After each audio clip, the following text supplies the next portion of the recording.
Raw du 27 mai 2024. Yes. Et on va commencer ça par une analyse de toi, Pierre, du match qui était quand même un peu court, mais très bon, très intense de Ricochet. Très intense. Et Ilya Dragunov. Ouais, Ricochet contre Ilya Dragunov, tu l'as bien dit. Et parce que je trouve qu'il y avait aussi une belle histoire qui était racontée dans ce match-là. Fait que je voulais vous en parler, vous analyser un peu plus. Ça fait longtemps, ça fait un petit bout, moi, que j'ai pas analysé de match, là. Fait que j'étais dû là, pour vous analyser, vous parler en profondeur d'un match qui s'est passé que j'ai bien aimé. Et moi, le lundi passé, j'ai tout de suite callé à Max dès que j'ai vu, là, lundi soir, j'ai écouté presque live le Raw. C'est rare que ça arrive. Je l'ai écouté peut-être avec 1 heure ou 2 de décalage.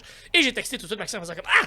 C'est moi qui analyse. C'est moi qui prends Dibs. C'est moi qui prends ce match-là pour analyser. C'est Ricochet qui a mal aux côtes. Si on se souvient bien la semaine passée, pour ceux qui ont écouté Raw, Ricochet s'est fait rentrer dedans par un Braun Breaker dans une case bagang backstage. Maudit Braun Breaker. Pas fin, il est pas fin. Braun, là, il est sur une lancée, là. Littéralement, il se lance sur les gens. Il est sur une lancée. Mais Ricochet, il veut quand même lutter. On le voit, lui et Dragunov, dans une vignette qui a été filmée plus tôt. Ricochet qui demande à Dragunov d'aller chercher. Va chercher ton gear, là. Va chercher ton gear parce qu'il est prêt. Moi, je suis prêt à lutter. Ça s'est passé après que Dragunov le bave un peu là, en leur remerciant là, d'avoir. Merci d'avoir tassé du chemin. Si t'étais pas là, c'est moi qui aurais mangé le coup de Braun Breaker. Fait que il bave un peu comme ça. Fait que là, Ricochet, il y a déjà eu un premier affrontement. Exactement. La première ronde du tournoi dans King of the Ring, il y a de ça 3 semaines, presque un mois maintenant, où Ricochet a perdu contre Dragunov. Fait que Ricochet veut sa revanche. Sa revanche, mais Dragunov, il veut pas une revanche cheap. Comme là, es-tu blessé ou t'es vraiment correct? Parce que moi, m'a te pété à la gueule, là. Mais, si t'es blessé, là, tu pourras pas dire ça comme excuse. Exactement. Mais vous allez voir, je l'ai souligné tout le long du match, Dragunov, un lutteur extrêmement intelligent. J'aime beaucoup de la façon qu'il travaille. J'aime comment il construit ses matchs parce que il s'adapte très très vite, s'adapte très très bien. Puis il est pas. C'est ça, il est pas niaiseux de la façon qu'il va faire ses moves. Vous allez comprendre quand on va décliner un peu tout ce qui s'est passé pendant ce match-là. Il y a un code QR qui est arrivé pendant l'entrée de Dragunov. Pendant qu'il faisait ça.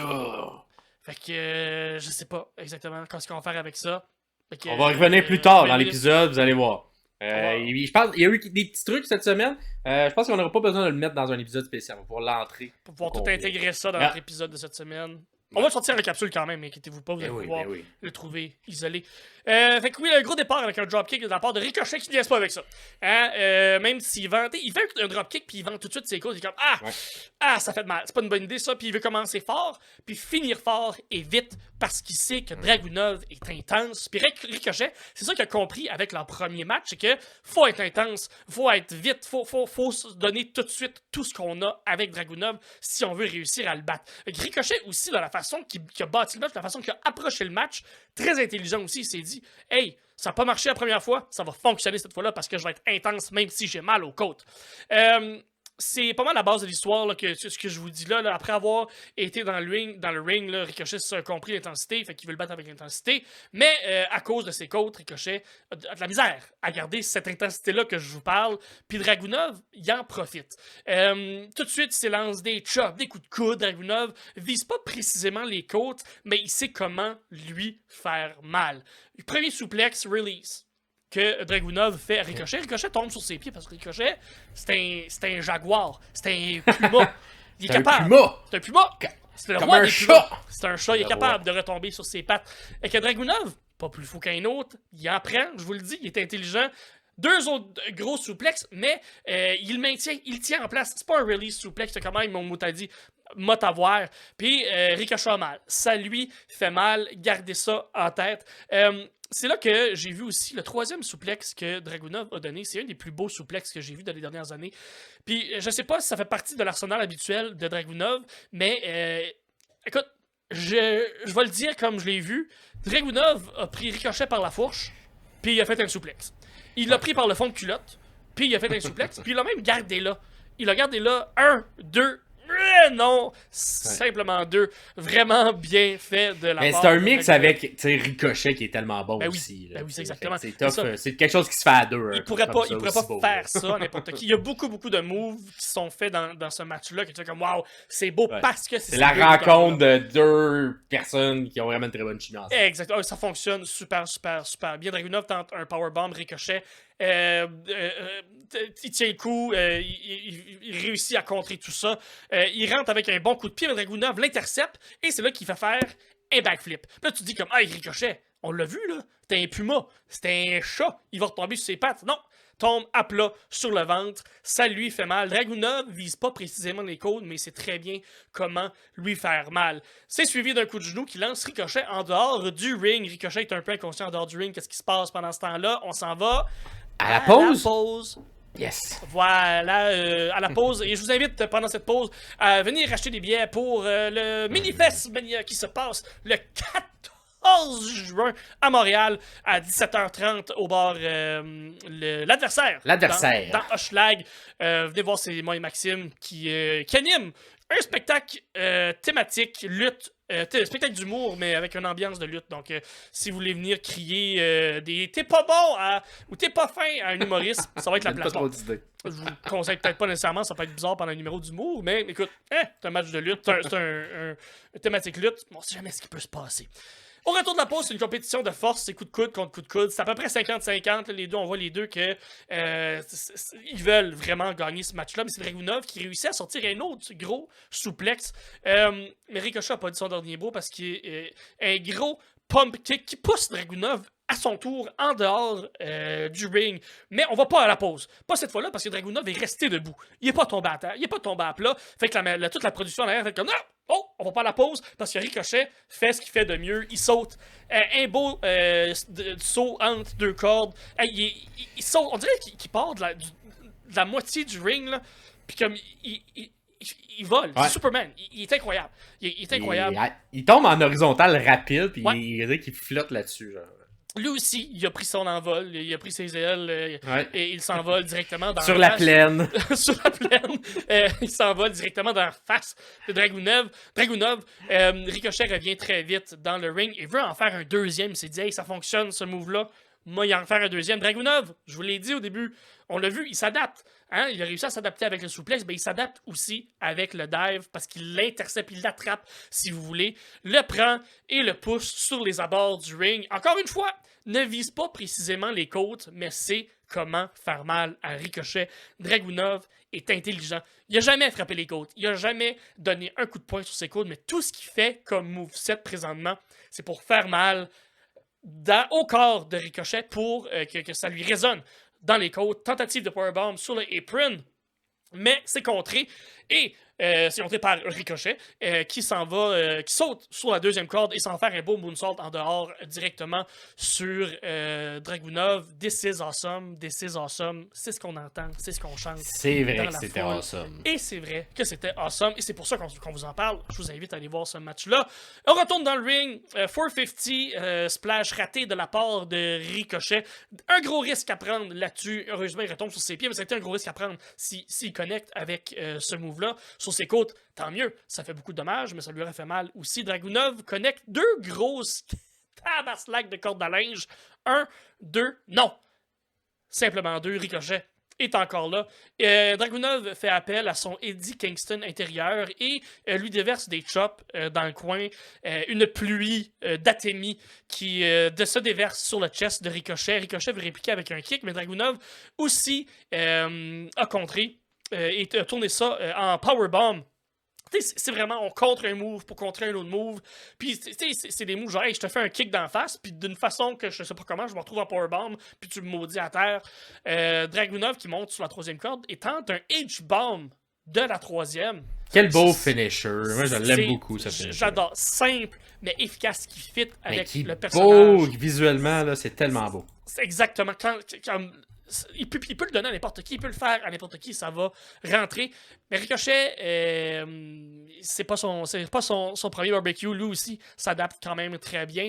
Et connecte le super kick pendant que le monsieur Dragunov descend avec son bras pour faire le H-bomb. On se rend compte dans le milieu, le coup de pied dans la face de Dragunov, suivi d'un gros recoil dans la face d'Ilya. 1, 2, non, simplement 2, on croyait. Moi, j'aurais presque pris quand même, là, pas presque, j'aurais pris la victoire de Ricochet à ce moment-là. Manque de peine et de misère sur la 3e corde, le beau Ricochet. Mais Dragunov vient le rejoindre et c'est là que Ricochet fait comme « Hey! J'ai une tête, moi, m'a l'utiliser. Il donne des gros coups de tête à Dragunov. Peut-être inspiré de JD McDonough. Hein, il s'est vraiment inspiré de JD. Ouais. Parce que JD, j'aime bien ça maintenant, que dans son arsenal, on souligne le fait qu'il a une grosse tête. Puis ça fait plus mal parce qu'il a une grosse tête. Parce qu'il a une grosse tête. Lui, il a une petite tête, Ricochet, fait ça fait pas être dommage. Une petite tête, mais il y a beaucoup de souplesse dans le coup. Fait qu'il est capable de un bon spring dans le coup. Tente le Shooting Star Press et ça connecte Ricochet. Malgré ses côtes, a réussi à surmonter la montagne qui est Ilya Dragunov. Il va l'avoir. Il se tourne de bord, il a mal aux côtes, mais il va aller épiner. Il a connecté son Shooting Star Press. Il va l'avoir. Et qui vient tout briser? C'est Bron Breakker qui vient lui faire un de ses spears. Ding, ding, ding, c'est un no contest. Il n'y a pas de gagnant, il n'y a que des perdants. Et les perdants, c'est nous, parce que c'est Bron Breakker qui est venu contrer tout ça. Dragunov essaye de défendre pas son ami, mais son collègue, qu'il respecte parce qu'il y a eu une grosse bataille et que lui aussi aurait aimé ça. Techniquement, c'est Ricochet qui part avec la victoire, là, vu que c'est lui qui se fait attaquer. Dans les livres, ça va être ça, mais effectivement, on part avec un sentiment. Non, on s'est fait voler cette fin-là. Exactement. Et c'est Breakker qui donne aussi un Spear à Dragunov. Breakker a de l'air intouchable, il a de l'air plus fort que tout le monde. J'aime beaucoup, ça s'en va cette histoire-là. Un beau petit match super le fun, avec une fin un peu bizarre, mais j'aime le personnage de Bron Breakker présentement. Puis ça nous apporte aussi un peu à la suite de l'histoire qui est racontée avec Bron Breakker et avec Adam Pearce, Adam Pearce finalement qui a peur de lui, qui est comme hey, t'es pas fin, puis Breakker qui a fait un gros regard, puis Pearce était comme ok, ça me tente pas que tu me brises. Ouais, j'ai hâte de voir, on s'en va vers où, parce que moi aussi, c'est une histoire que j'aime bien voir se développer sous nos yeux. C'est un peu un genre, je sais pas comment, tu sais, parce que là, on le fait clairement attaquer des gentils dans des contextes où la foule, on veut qu'on le hue, puis qu'on l'aime pas. Mais il y a quand même un aura de badass. Puis ici, il se met à attaquer l'autorité qui serait Adam Pearce. J'ai hâte de voir si la foule va pas se ranger derrière lui, un peu à la Stone Cold, ou à, tu sais, quelqu'un qui vient genre, bien sûr, on veut que tu pètes tout le monde, puis un peu à la Lesnar aussi, là, tu sais, il y a un peu l'aura que Lesnar avait à l'époque, comme, c'est une bête incontrôlable, il n'y a pas encore Snap, comme, mettons, Lesnar est capable, mais j'ai l'impression que un moment donné, autour de SummerSlam, il devrait avoir un snap qui se passe, puis qu'il soit pas content, parce que lui, ce qu'il défend, Bron Breakker, c'est mettez-moi dans des matchs qui font du sens. Je suis meilleur que tout le monde, et vous me partez comme si j'étais une recrue, genre. Oui, lui, il était en tabarnane qui était pas dans le tournoi de exact. King of the Ring. C'est de là que ça part, là, sur toute sa hargne. Moi, ce que j'aime moins, c'est qu'on peut pas toucher Adam Pearce dans le sens où il y a, la nuque complètement brisée. Je pense pas que Adam Pearce peut bumper, tandis que de l'autre côté, on a un GM qui est capable de bumper. Fait que Nick Aldis, fait que je sais pas, moi j'aurais peut-être gardé à SmackDown, avoir la même histoire du côté de SmackDown, mais être capable de donner un spear à Nick Aldis. Encore là, regarde, c'est pas moi qui book, je sais pas où ça s'en va, mais c'est peut-être ce que j'aurais fait. Il n'y a pas encore de Paul Heyman là, qui est là pour le contrôler. Est-ce qu'il va avoir aussi peut-être éventuellement, parce que peut-être que Adam Pearce pourrait tranquillement soit trouver un genre de Paul Heyman pour essayer de contrôler la bête, ou lui devenir un genre de Paul Heyman pour tenter de contrôler, dompter cette bête-là. Mais effectivement, ça peut aller dans plusieurs sens encore, cette histoire-là, mais clairement, on le sait qu'il fait un beau spear, puis on abuse un peu de ça. Avec Brock Lesnar qui est à la retraite maintenant dans son ranch au Manitoba, j'ai l'impression que c'est Bron Breakker qui va prendre ce spot-là, justement, de gros monstre un peu imbattable là, qu'on doit surmonter. Puis oui, ce serait pas fou de le mettre en pairing avec quelqu'un qui va le conseiller, qui va le contrôler, comme tu dis. Pour continuer ce beau Raw-là, un autre qui est incontrôlable, c'est Chad Gable.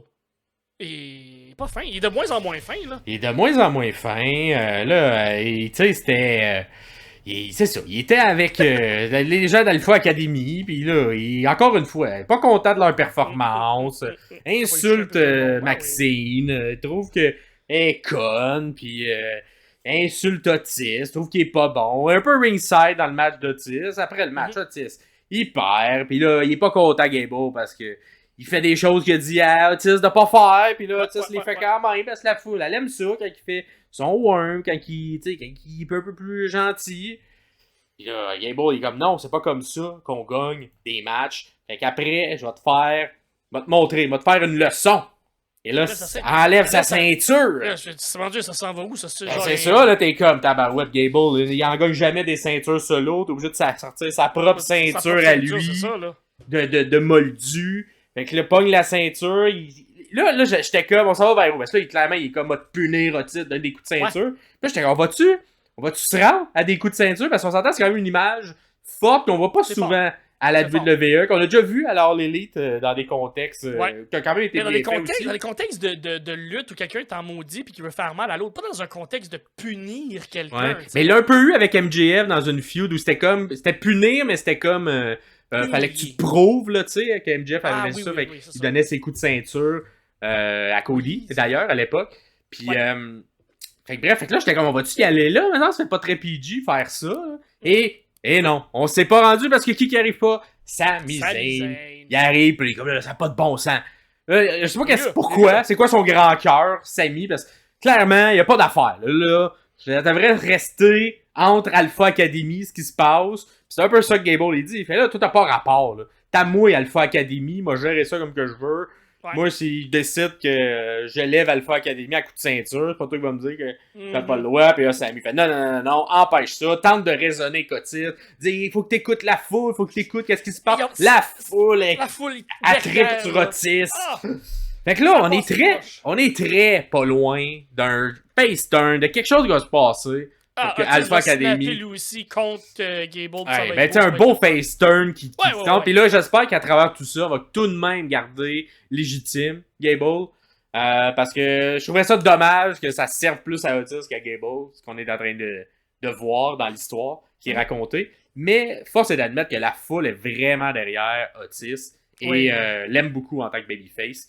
Donc, il fait bien sa job aussi, là, tu sais, puis il a un peu le même genre de personnage que ce qu'il y avait à l'époque, mais avec Mandy, où, tu sais, il était plus naïf, genre en couple, quand il était jumelé avec Mandy, mais c'est ça. Là, il est vraiment plus sur lui-même, puis on trouve que lui, il fait pitié, plutôt qu'il se fait manipuler, ou genre, il est au-dessus il vise au-dessus de sa ligue, là. C'est un peu l'histoire qu'on racontait avec Mandy. Ouais. Donc, j'ai hâte de voir. Moi, j'ai bien aimé ça, la promo. Ouais, j'aime ça. Comment ça se construit, cette histoire-là. Puis, ça me donne le goût d'écouter et tout. Fait que, tu sais, quand je vois que ça arrive, je fais, OK, qu'est-ce qui va se passer? Comment on va développer le personnage? C'est le fun. Tout ce qui tourne autour aussi un peu de la ceinture intercontinentale et tout ça. C'est le fun. C'est des bons raconteurs d'histoire. Fait qu'ils nous racontent. Oui, puis ça fait des bons matchs en plus. Ouais. Fait que l'histoire est intéressante. Puis, les matchs qui nous sortent sont bons. Voilà. Le fun. Fait que c'est ça. Et sinon, dernière chose qui nous a marqué, entre guillemets, à travers ce Raw-là. Ça a été, en fait, sur le long terme, c'était le squelette de ce Raw-là. Parce qu'on aime bien, du côté de Triple H, on essaie toujours d'avoir une histoire qui traverse l'entièreté du Raw. Et cette semaine, l'histoire qui traversait l'entièreté du Raw, c'était Braun Strowman. Ouais. Et, comment je pourrais dire, sa haine face à JD McDonough. J'imagine. C'était pas mal ça l'histoire, parce qu'on a commencé ça Bon, il y avait une petite confrontation entre les trois personnes qui tournent autour de la ceinture. Mais Braun Strowman arrive à travers cette confrontation parce qu'il y a un match avec quelqu'un de Judgment Day. Et Priest, il nous dit que ça va être JD McDonough. Il est un peu surpris. Il dit, OK, parfait. On l'envoie à l'abattoir. Bon, petit match, clairement. Un match à la... On veut vendre un powerhouse en Braun Strowman.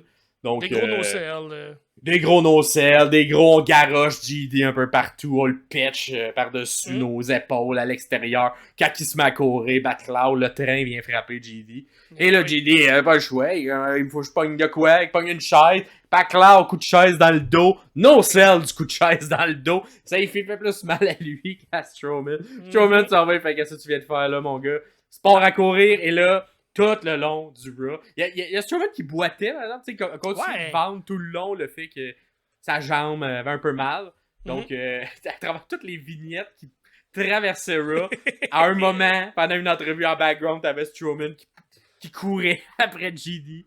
Puis, ça nous a amené jusqu'au main event. C'est le main event entre Liv Morgan ainsi que Becky Lynch dans une cage Donc, des règles cette fois-ci. Je sais pas si c'est un clin d'œil à ce qui s'est passé à All Elite Wrestling. Je sais pas, hein. Qui m'a fâché qu'ils ont sorti d'une cage, puis c'est pas ce match. Ça n'a pas fini le match. Fait que je sais pas s'ils ont fait, on va faire la même affaire, puis on va leur montrer comment ça marche un match en cage.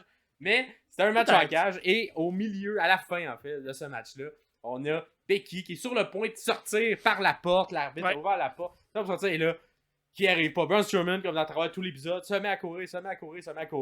Et là, dans son chemin, il y a Dominic Mysterio qui était là pour on sait pas quoi encore, parce qu'au final... La guess, là, on s'en pas compris. Mais c'est parce qu'au final, on s'en fout qui gagne entre Becky. En tout cas, moi, comment je l'analyse, la logique, on s'en fout qui gagne entre Becky ou Liv. On s'entend, on préfère que ce soit pas Liv, mais au final, Rhea, quand elle va revenir, elle affrontera bien qui que ce sera. Fait que, tu sais, pour la justification de Dom qui est comme, non, faut que j'empêche Liv de gagner, c'est un peu la même chose lors du King and Queen of the Ring. Fait qu'il est là, il est genre ringside, il est comme, let's go, faut que Becky gagne, genre. Mais il se fait ramasser par Braun Strowman. C'est quand même un beau sel, je trouvais ça original, pour jouer ça. Il se fait garrocher dans la cage, dans la porte de la cage ouverte. La porte de la cage ouverte referme sur Becky Lynch qui mange une porte d'en face, selle ça, revole en arrière. Dom est mort à terre, Strowman continue de courir à GD, et Liv Morgan en profite dans tout ce chaos pour sortir de la cage et remporte et garde sa ceinture contre une Becky Lynch peut-être un petit peu frustrée de tout ça. Mais... Ouais, qui vendait aussi un peu le fait que son contrat finissait, là, sans le dire, mais en le disant un peu, là, de genre de... Exact. Est-ce qu'on l'envoie quitter, on l'envoie quitter là, à la fin, fait que tout ça bizarre. Et une Liv qui est pas fine. Avec là, exact, une Liv. Ben là, c'est ça. Là, nous, on l'a en tout cas. Au Canada, nous, on l'a vu. Mais il paraît qu'aux États-Unis, on l'a pas vu, cette séquence-là. Ça coupait avant. Ils ont manqué de temps. Mais, fait qu'ils l'ont sorti sur les réseaux sociaux par ça. Donc, vous pouvez le voir sur YouTube si vous faites une petite recherche. Mais Liv décide, il sort, comme regarde Dom un peu, et là, décide de l'embrasser un peu de force. Ouais. Fait que, tu sais, une petite agression quand même qu'on voit de Liv face à Dom. Dom, tu sais, évidemment, il est blessé, il se laisse faire. Sauf que, avec ce qu'on a semé, tu sais, nous, on a analysé dans le background, l'impression que il essaie de nous en passer une petite. Je pense que oui. D'après moi, Dom, il est pas vraiment pas content de pas aider. Il fait juste jouer comme ça. On va voir où ça va se rendre, mais on continue de vendre le fait que Liv, elle l'embrasse. Et Dom, il voulait pas, mais il s'est quand même laissé embrasser. Il a pareil. Fait que, dis-nous, ça va vers où un peu, cette histoire-là, entre Liv et Dominic. Et c'est ce qui termine le Raw du 27 mai 2024. Un Raw quand même bien sympathique. Bien aimé ça, très, très cool, très good. Ça reste des épisodes de 3 heures qui sont un peu trop longs à mon goût, mais ça s'écoute bien. Mais il y a quand même assez d'éléments à travers cet épisode.